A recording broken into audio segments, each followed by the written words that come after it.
नमस्कार दोस्तों, आज मैं आपके लिए चेन्नई शहर की एक बेहद ही डरावनी और खौफनाक भूतिया कहानी लेकर आया हूँ। चेन्नई के रहने वाले सुनील जी के साथ एक खास जगह पर कई भूतिया इंसिडेंट्स हुए थे और उसी की कहानी आज मैं आपको सुनाने वाला हूँ। तो ज़्यादा समय ना बर्बाद करते हुए सीधे इस कहानी की तरफ बढ़ते हैं। तो ये कहानी हमें भेजी है सुनील जी ने, जो कि चेन्नई के ही रहने वाले हैं। अब वहाँ की एक छोटी कंपनी में वो काम करने लगे थे और वहाँ पर एक और लड़की थी जो पहले से काम कर रही थी, उसका नाम था प्रीति।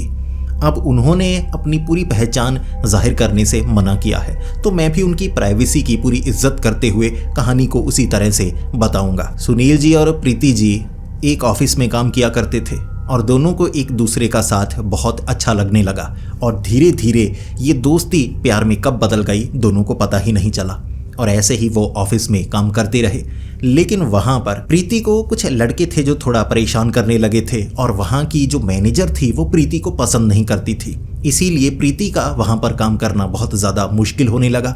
लेकिन सुनील और प्रीति जो कि एक दूसरे से बहुत ज़्यादा प्यार करते थे, तो प्रीति सुनील के लिए वहाँ काफ़ी ज़्यादा सहने लगी कि कम से कम यहाँ मिलने का मौका तो मिलता है। अगर मैंने ये काम छोड़ दिया तो मिलने का मौका भी नहीं मिलेगा, फिर तो फ़ोन पर ही बात होगी।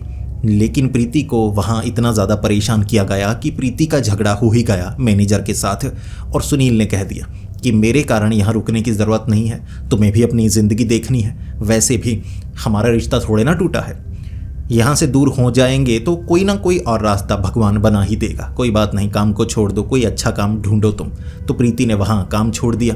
अब कुछ ही दिनों बाद उसे एक नई नौकरी मिल गई कहीं और। लेकिन दोनों का प्यार थोड़ा सा शांत हो चुका था, क्योंकि हर रोज़ एक दूसरे से मिलना, बातें करना ऑफिस में दोनों को अच्छा लगता था। अब दोनों दूर हो चुके थे।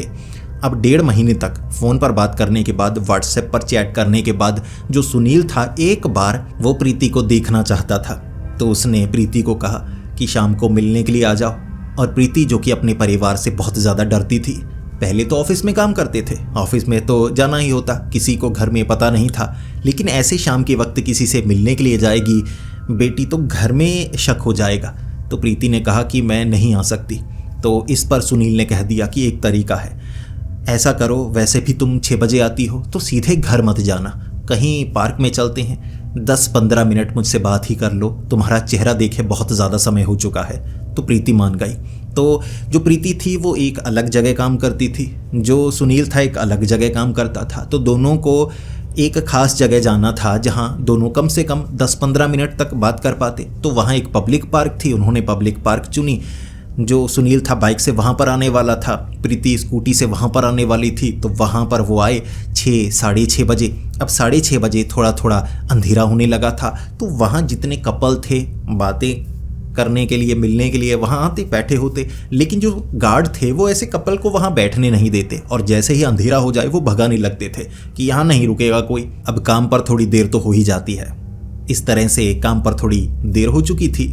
सुनील वहाँ पर पहुँचा, प्रीति वहाँ पर पहुँची और उसके बाद गार्ड उन्हें वहाँ रुकने देना ही नहीं चाहता था। दोनों बात कर ही नहीं पाए। उसके बाद पार्किंग में पहुँचे, स्कूटी निकालने लगी प्रीति और जो सुनील था उसकी आंखों में तो आंसू ही आ गए कि इतने समय बाद मिलने का मौका मिला, वो भी इस तरह से। तो प्रीति ने कह दिया कि ऐसा करते हैं, किसी और जगह मिलेंगे, 10-15 मिनट अगर मैं काम से घर रास्ते पर आते वक्त रुक जाऊं तो किसी को क्या ही पता लगेगा। तो ऐसी किसी जगह पर रुक जाएंगे, पब्लिक पार्क में नहीं आएंगे। तो इस पर प्रीति ने सुनील को फ़ोन पर रात के वक्त बता दिया, कोई जगह तो ढूंढो, कोई कॉलोनी हो जहाँ गली कम से कम खाली हो, वहाँ बस खड़े हो जाएंगे, कुछ बातें करेंगे, इस तरह से दिन निकल जाया करेगा हमारा। तो सुनील सोचने लगा कि तुम उधर से आती हो, मैं इधर से आता हूँ, वो कॉलोनी है वो खाली सी है, वहाँ कम ही लोग होते हैं, तो वहाँ मिलते हैं। प्रीति भी मान गई। तो उस शाम 6-6:30 बजे जो सुनील था वो बाइक लेकर वहाँ पहुँचा और वहाँ ज़्यादातर खाली कॉलोनी थी। वो जो प्रीति थी वो भी स्कूटी लेकर वहाँ पर। तो एक गली जो पूरी तरह से खाली थी, सुनसान थी, आसपास कुछ घर थे वो पुराने लग रहे और वहाँ तो लाइट भी नहीं चल रही और स्ट्रीट लाइट्स भी वहाँ पर नहीं थी। कहीं दूर दूर किसी के घर पर लाइट होगी या वैसे लाइट लगी हुई, तो उससे हल्की फुल्की रोशनी थी। जो सुनील था उसने बाइक को ऑन रखा हुआ, जो प्रीति थी उसने स्कूटी को ऑन रखा हुआ कि ऐसे लगेगा कि हम यहाँ से निकल रहे हैं। किसी ने देखा और ख़ास तौर पर हमारे किसी परिवार के सदस्य ने, किसी रिश्तेदार ने देख लिया तो बात का बतंगड़ बन सकता है। तो ऐसे दिखाएंगे कुछ सामान गिर गया था, तो ऐसे प्रीति ने नीचे बैग रख दिया। उसके बाद दोनों बातें करने लगे। अब प्लान अच्छा बनाया था उन्होंने। बातें करते गए 10 से 15 मिनट तक। अब उन्हें वहाँ थोड़ी थोड़ी ठंडक का एहसास होने लगा। जैसे वो गली काफ़ी ज़्यादा शांत थी, इसी के साथ ठंडक भी थी। और एक बड़ी अजीब चीज़ हुई, स्कूटी भी ऑन थी, बंद नहीं किया था। बाइक भी ऑन थी, बंद नहीं की थी बाइक। स्कूटी, वो बाइक एकदम दोनों बंद हो गए, जैसे किसी ने चाबी घुमा दी हो। जब ऐसे स्कूटी और बाइक बंद हुई ना, दोनों घबरा गए। अरे ये क्या? तो सुनील ने बाइक को दोबारा किक मार के ऑन किया, स्कूटी को भी सेल्फ मारी प्रीति ने। लेकिन दोनों के दिमाग में था कि ये क्या हुआ। इससे दोनों में थोड़ी हड़बड़ी मच गई। अब तभी वहाँ पास में जो लाइट थी थोड़ी थोड़ी फ्लिकर की। इससे इन्हें लगा कि बाइक बंद पड़ी है, कोई आसपास तो नहीं। आवाज़ आई, क्योंकि बाइक भी ऑन थी, स्कूटी भी ऑन थी, तो ज़्यादा आवाज़ नहीं आ रही, इसी की ज़्यादा आवाज़ थी। प्रीति ने बैग उठाया, वो घबरा गई। सुनील ने इतना कहा तो स्कूटी लेकर निकली प्रीति। अब वहाँ रुकने का फ़ायदा नहीं था सुनील के लिए, तो सुनील भी निकला। अब इस तरह से वहाँ पर दोनों की बात हो पाई और इससे दोनों काफ़ी ज़्यादा खुश थे। जिसके बाद रात के वक्त दोनों व्हाट्सएप पर चैटिंग कर रहे कि तुम्हें देखकर बड़ा अच्छा लगा, अब तुम अच्छी लग रही थी। प्रीति ने कहा तुम भी अच्छे लग रहे थे, बदले हुए लग रहे थे, दाढ़ी बड़ी कर ली, ऐसे वैसे बात की कि कल फिर से मिलेंगे। वहाँ बिल्कुल शांत जगह है और वो कॉलोनी में कम ही घर हैं, पुराने घर हैं, वहाँ वैसे भी कोई रहता वहता नहीं, तो वहाँ पर मिल लिया करेंगे, कोई परेशान करने वाला नहीं। और तुम कह भी सकती हो कि काम से आ रही थी, शॉर्टकट है वो रास्ता, तो वहाँ से निकल लिया, तो कोई बात का बतंगड़ भी नहीं बना सकता। तो इस तरह से शाम के वक्त प्रीति वहाँ पर पहुंची और सुनील भी वहाँ पर पहुंचा उसी गली में। तो दोनों ने स्कूटी और बाइक को बंद ही कर लिया कि छोड़ो, अब कम से कम 20-25 मिनट बात करेंगे, कोई नहीं देखता, यहाँ से कौन गुजरता है, कोई नहीं, कल तो कोई नहीं गुजरा। तो जिसके बाद दोनों बातें करने लगे। अब बातें किए जा रहे थे कि यहाँ तो आसपास कोई नहीं है, ये अच्छी जगह है, अब मैं भी यहाँ से गुजरा करूँगा, तुम भी गुजरा करोगी, ऐसे तुम अच्छे लग रहे हो, बातें बातें कर रहे थे। अचानक किसी के चलने की आवाज़ आई। अब ये जो चलने की आवाज़ थी, गली ऐसी थी कि घर के दरवाजे दूसरी तरफ होंगे, इस तरफ भी, तो इस तरफ 1-2 दरवाजे ही थे घरों के, पूरी तरह से खाली गली थी, छोटी गली थी। किसी के चलने की आवाज़ आई है तो कोई यहीं से गुजरेगा। तो दोनों घबरा गए कि इधर से आ रहा है, कोई उधर से आ रहा है। फिर सुनील को महसूस हुआ कि ये जो चलने की आवाज़ है ना, ये लगता है घर के ऊपर से है, उस तरफ कोई ना कोई तो होगा। फिर सुनील ने जल्दी से बाइक को स्टार्ट किया। वो घबरा गए, कोई पहचान ना ले, डरे हुए थे। तो प्रीति वहाँ से निकली, सुनील वहाँ से निकला। जिसके बाद रात के वक्त दोनों बातें कर रहे, देखा तो नहीं होगा, ये तो नहीं, कोई तो होगा, चलने की आवाज़ आई, ये वो। इसके 3-4 दिनों तक वो मिलने के लिए वहाँ पर नहीं आए। सुनील को भी थोड़ा सा काम था और वो थोड़ा डरा भी हुआ था, किसी ने देखा तो नहीं, लेकिन किसी ने नहीं देखा था, कोई बात नहीं हुई। फिर से वो मिलने के लिए 4-5 दिन बाद वहीं पर रुके। जब वो वहाँ पर रुके हुए अभी 1 मिनट भी नहीं हुआ था, किसी के चलने की आवाज़ आई, जिसके बाद प्रीति घबरा गई और कहने लगी चलो फिर मैं निकलती हूँ। इस पर सुनील ने उसकी कलाई पकड़ी और कहा अरे इतनी जल्दी, आसपास जो भी होगा छत पर टहल रहा होगा, ऐसा करते हैं वहाँ आगे छोटी पार्क बनी हुई है ना, वहाँ रोक लेंगे, कह देंगे बाइक ख़राब है, स्कूटी ख़राब है, कोई बात नहीं, अरे जाओ मत, देखो यहाँ है, कोई देख लेगा, उस तरफ तो घर दूर है ना, वहाँ कोई नहीं देखेगा। तो प्रीति को मानना ही पड़ा। प्रीति स्कूटी लेकर वहाँ पर देखने लगी कोई है तो नहीं। सुनील भी वहाँ पर पहुँचा, कोई नहीं था वहाँ पर। और वहाँ बच्चों के झूले लगे हुए, और वो झूले जंग खाए हुए पुराने, वहाँ घास भी काफ़ी ज़्यादा थी। ये साफ था कि उस पार्क में तो कोई नहीं आता। अब कॉलोनी में बहुत कम लोग रहते हैं, पार्क में कौन आएगा, घास को देखकर अंदाज़ा लगाया जा सकता है। तो वहाँ पर खड़े वो थोड़ी थोड़ी बातें कर रहे थे। वहाँ एक झूला था, या कह सकते हैं एक मशीन थी, एक्सरसाइज वाली मशीन है जिसमें पैर ऐसे हिलाते हैं टांगों की एक्सरसाइज के लिए। वो पेंडुलम की तरह होती है, 2 टांगें निकली हुई, तो हवा के कारण वो हिलती हैं, लेकिन वहाँ हवा नहीं चली थी। अचानक चूं चूं की आवाज़ आने लगी, वो पेंडुलम की तरह मशीन अपने आप चलने लगी। ये आवाज़ सुनकर प्रीति घबरा गई और प्रीति ने स्कूटी स्टार्ट की और निकली। सुनील कहने लगा अरे रुको रुको रुको, ये कहा प्रीति निकल चुकी थी। सुनील का ध्यान पड़ा, अरे यार यही तो हिला है, हवा के कारण हिला होगा। सोचा तक नहीं उसने कि हवा तो चली नहीं, वो हिला कैसे। लेकिन वो प्यार में इस तरह से मग्न था ना, उसे डर नहीं लग रहा था। डर शरीर का भाव होता है माना, लेकिन प्यार का भाव बहुत उच्च स्तर का होता है। जब कोई प्यार में होता है उसे डर नहीं लगता। सुनील बस अपने मन को संभाले हुए, अरे प्रीति डर गई, निकल गई प्रीति। तो अगले दिन सुनील ने कहा दोबारा वहीं पर पार्क के पास कुछ नहीं है, झूला हिला था, कोई बिल्ली बिल्ली कुछ ना कुछ होगी तो वो हिल गया, डरने की कोई बात नहीं है। और इस तरह अगली शाम भी सुनील और प्रीति। तो सुनील ने कहा बाइक यहाँ पर लगा दो, कोई नहीं आता यहाँ, देखो इतनी बार हम यहाँ पर आ चुके हैं, किसी को देखा है? प्रीति ने कहा नहीं, देखा तो किसी को नहीं। तो सुनील ने कहा यहाँ तो कुत्ते वुत्ते भी नहीं हैं कि कुत्ते भौंकेंगे तो हमें डर लगे, बिल्कुल शांत जगह है, आराम से 20 मिनट आधा घंटा हम बातें कर सकते हैं। वैसे घबराते रहते हैं, कोई देख लेगा कोई देख लेगा, डरने की कोई बात नहीं है, दूर दूर तक जान पहचान वाला नहीं है, कोई हुआ तो उठेंगे तो वैसे भी दुपट्टे से मुंह ढक लेना, किसी को क्या पता लगेगा कि कौन है, मुझे कोई डर नहीं। इस तरह उन्होंने क्या किया, स्कूटी बाइक एक तरफ लगाई, वो जो झूले थे उसके पास बेंच भी बना हुआ, गंदा था तो उन्होंने क्या किया, रुमाल सुनील ने रख लिया, बड़ा रुमाल की इस पर बैठो, मैं इस तरफ करीब तुम्हारे बैठता हूँ। तो ऐसे ये बातें करने लगे। इसके बाद वो जो झूला था ना, चूं चूं की आवाज़ अचानक हुई, वो पीछे हिलने लगा। प्रीति डर गई कि ये कहाँ से। सुनील ने कहा कलाई पकड़ के, रुको तो सही, भागने की पड़ जाती है, हवा चली है तो झूला हिल रहा है। प्रीति ने कहा हवा तो चल ही नहीं रही, झूला अपने आप बिना हवा के कैसे हिलने लगा। सुनील कहने लगा तुम्हारा ध्यान झूलों पर है या मेरी तरफ है? मुझसे मिलना तुम्हें अच्छा नहीं लगता? बहाने बना रही हो ताकि मिलने ना आना पड़े, प्यार कमज़ोर तो नहीं पड़ गया? प्रीति कहने लगी ऐसी बात नहीं है, मुझे इस बात का भी तो डर है ना, कोई रिश्तेदार ना देख ले। अब अच्छा काम करेंगे, कुछ समय बाद घर में बात कर लेंगे, ऐसे अचानक किसी को पता लगे तो बात का बतंगड़ बन सकता है। मेरे परिवार वाले थोड़े सख्त हैं, समझने की कोशिश करो। तो सुनील ऐसे ही बातें करने लगा। अचानक जब वो बैठे हुए बेंच पर, पीछे चूचू की आवाज़, बार बार झूले वगैरह थोड़े थोड़े तो हिल ही रहे थे, वैसे भी पत्तियां थोड़ी थोड़ी हिल रही, हवा के कारण होगा या आसपास कुछ होगा। तो जैसे एक दुपट्टा जो प्रीति थी उसके कंधे पर आकर ऐसे गिरा, ये कपड़ा था कोई, और ये एक झूले के साथ किसी लड़की का दुपट्टा बंधा हुआ। हवा इतनी तेज चली होगी, हवा तो नहीं चली थी लेकिन कपड़ा ऊपर ऐसे प्रीति के कंधे पर। जब कंधे पर प्रीति के ये कपड़ा डला था ना, प्रीति डर गई, स्कूटी की तरफ गई वो, उसने स्कूटी स्टार्ट की। सुनील कहने लगा चलो फिर कल मिलते हैं। और उसके बाद देखा दुपट्टा तो झूले पर बंधा हुआ है, पुराना सा दुपट्टा था। दोनों घबरा गए तो वहाँ से निकले, वैसे कुछ नहीं हुआ।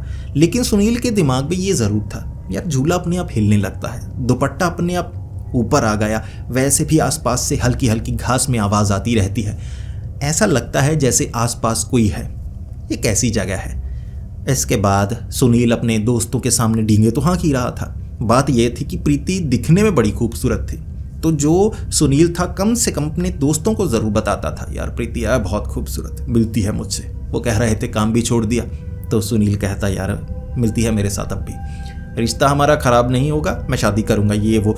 तो इसके बाद क्या हुआ, सुनील ने बताया कि कहाँ पर हम मिलते हैं, वो वाली कॉलोनी है। यार सही है, किसी और को बता रहा था कि यार वो कह रहा गर्लफ्रेंड के साथ यार कहाँ 10-15 मिनट मिलने का कहीं मौका ही मिल जाए। तो सुनील ने कहा भाई उस तरफ जाना, अच्छी जगह है, गर्लफ्रेंड को रोक लेना, वहाँ पर बातें बातें करना, अगर कोई नज़र आया तो निकलना, वैसे वहाँ कोई नहीं होता। उसका दोस्त कहने लगा भाई पागल है तुम, वहाँ जाएंगे हम, अभी तू भी वहाँ जाता है, पागल है, अंधेरे में वहाँ मत रुकना। सुनील ने कहा क्या हुआ, अंधेरा तो हुआ होता है। उसने कहा पागल, उसे भूतिया कॉलोनी कहते हैं, काफ़ी पुरानी कॉलोनी है, वहाँ काफ़ी ज़्यादा घर हैं और कहते हैं वहाँ अजीबोगरीब घटनाएं होती हैं। उन घरों में कोई नहीं रहता और छत वत पर वो वाला घर जिसकी तू बात कर रहा है वहाँ कोई नहीं रहता, आगे वाले कॉलोनी के बाहर वाले घरों में लोग रहते हैं, वहाँ नहीं है। इस पर सुनील कहने लगा यार आवाज़ तो छत से आई थी, बाकी झूले वूले हल्के फुल्के हिलते हैं हवा के कारण और कुछ नहीं होता। उसने कहा भाई वो कॉलोनी भूतिया है, समझने की कोशिश कर, वो पार्क वगैरह, वहाँ रुकना मत। सुनील ने इस बात को इग्नोर कर दिया कि जलता है मुझसे, मैं प्रीति से मिलता हूँ, अब मिलने की कोई जगह नहीं है, होटल वोटल में हम मिलने वाले नहीं, रेस्टोरेंट में जाएंगे कोई देख लिया किसी ने बुरे फंसेंगे, तो ये जगह सही है, किसी ने देखा कह देंगे रास्ते से गुजर रहे थे।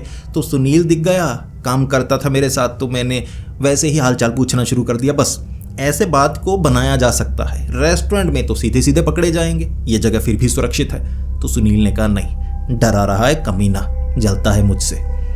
इस तरह लगभग 4 से 5 दिनों बाद सुनील ने प्रीति को फिर से बुलाया उसी जगह पार्क के पास। प्रीति कह रही थी वहाँ थोड़ा डर लगता है, बड़ी अजीब सी जगह है, आसपास से कुछ हिलता रहता है, आवाज आती रहती है, ऐसा लगता रहता है कि कोई आसपास है। तो जो सुनील था जब ऑफिस से निकला, सीधे सीधे बाहर निकलते ही उसने प्रीति से बात की। हेलो प्रीति, हाँ आ रही हो? तो प्रीति ने कहा बस काम है 5 मिनट का, तुम निकलो, मैं काम करके इतने में निकलती हूँ, रजिस्टर में कुछ काम था।